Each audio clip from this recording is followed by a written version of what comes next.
Hey students, this is the key to quiz 7.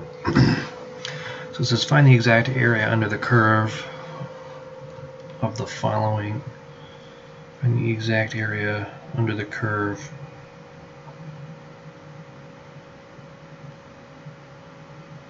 this is supposed to be of the following function over the interval 1/4. Okay, so the fundamental theorem lets us do this. It's the integral from 1 to 4 of this function. Okay, so you just find the antiderivative. So x squared over 2 plus natural log x evaluated over this interval. Okay, so putting a 4 in, it's 16 over 2. Alright, so 4 over plus natural log 4, and then 1 squared over 2 plus natural log 1. Now natural log of 1 is 0.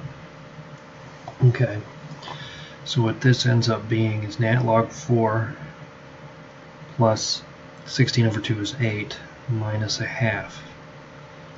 So it's natural log of 4 plus 7.5. That's the exact value. Okay, so we'll decimal approximate that in the calculator so we have something to compare it to.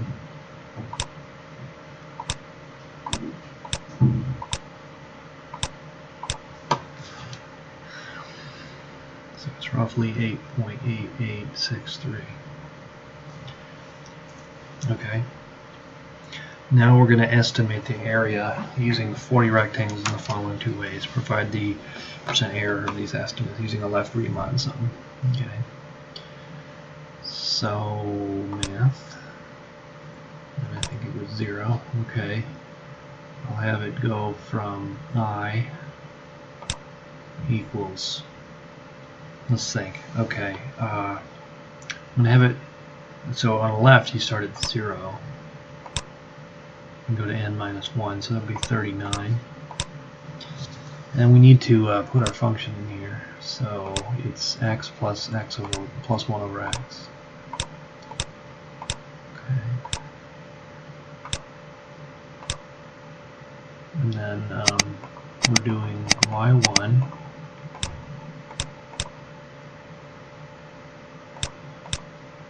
of a plus, okay, so we started at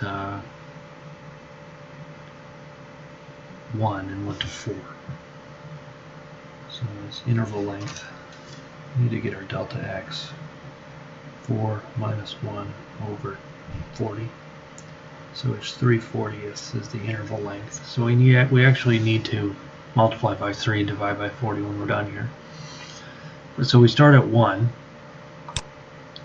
and then we're adding I delta x.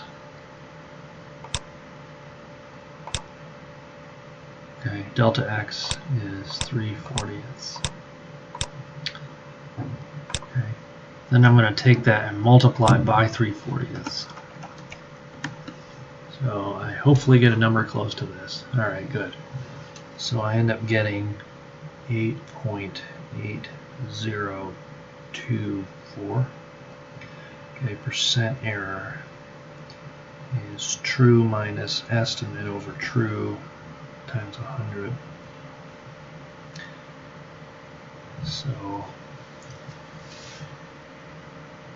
take my true, subtract my estimate, then I'm going to divide by my true, and multiply by 100. So that's not very much error. 0.94% error. Okay. If we do it with a right Riemann sum, then we would start off at 1 and go to n, and then do y1 of 1 plus I delta x. Then we would multiplied by delta x. So this time I'm going to go up here and grab that and just change my bounds to go from 1 to 40.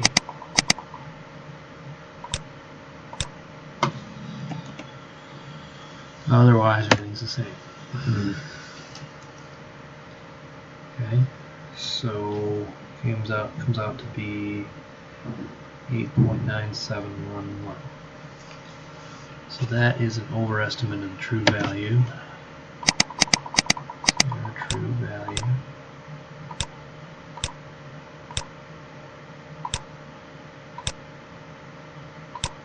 And then divide by the true value.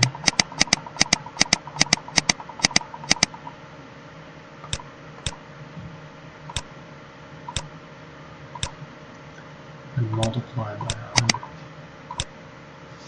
So I'm getting a percent error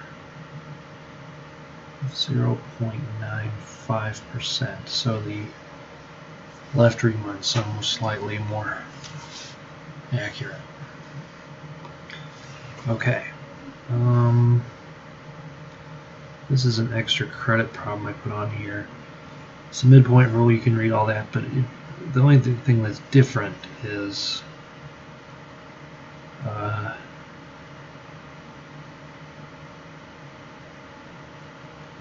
you don't start off at okay, you start off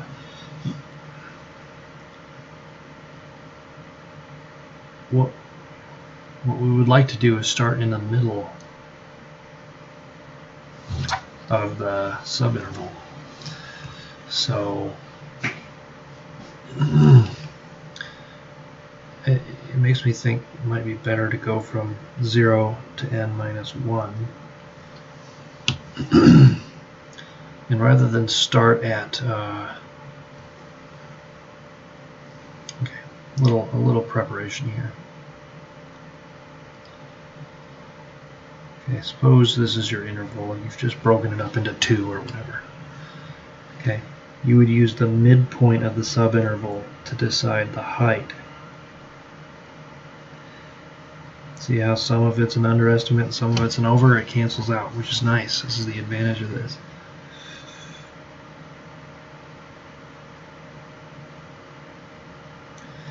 Okay, that's the idea. You use the midpoint of the subinterval to determine the height. So, you know, this is A, this is B. What this is, so this is A plus delta x, right? But I don't want to start at A or at A plus delta x. I want to start halfway in the middle, so I want to start at A plus half delta x. That's what this is.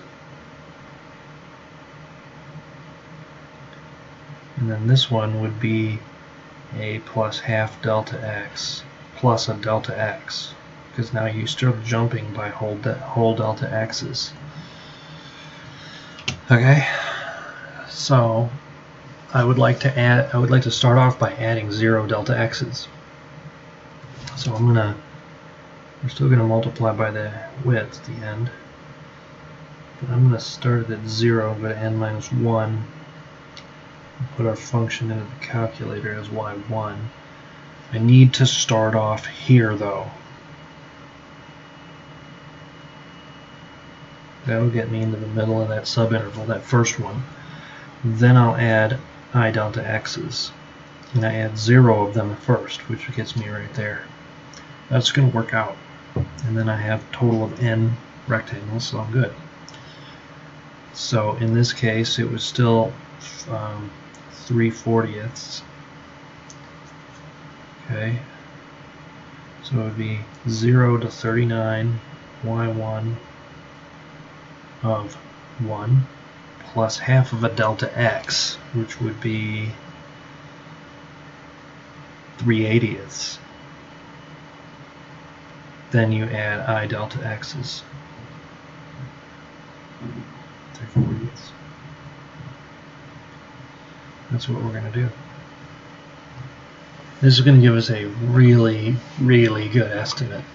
So 3/40 times sum I equals 0 to 39 y1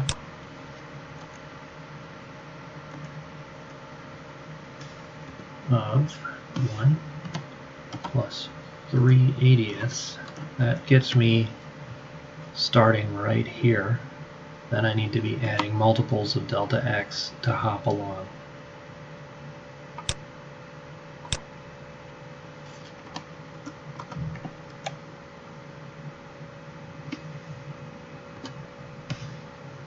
That ought to do it.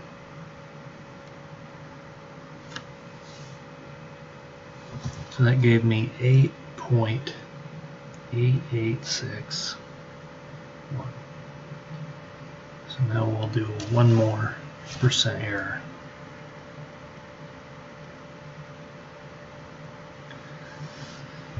So I'm not sure which one is bigger, so I'm going to do an absolute value here.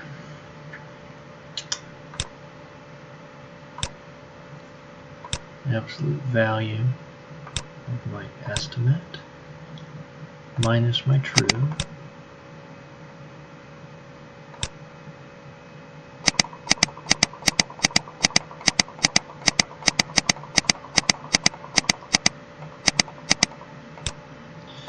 this was my true.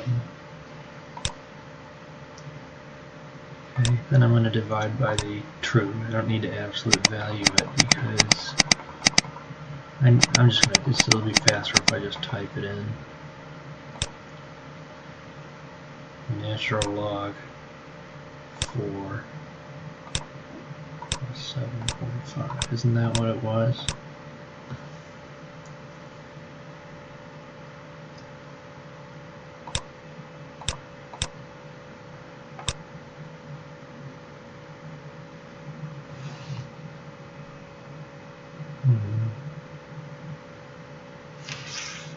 Okay.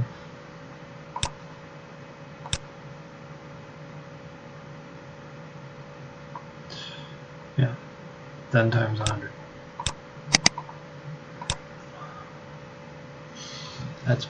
That's really, really small.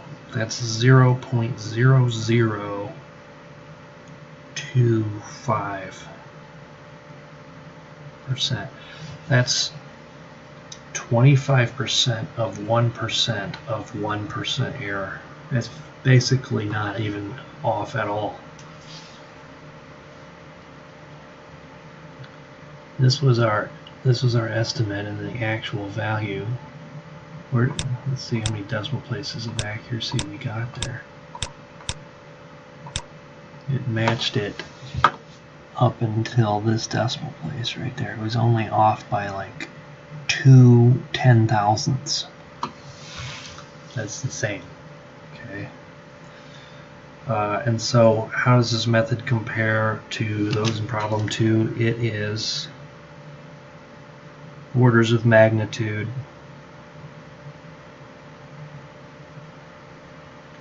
more accurate.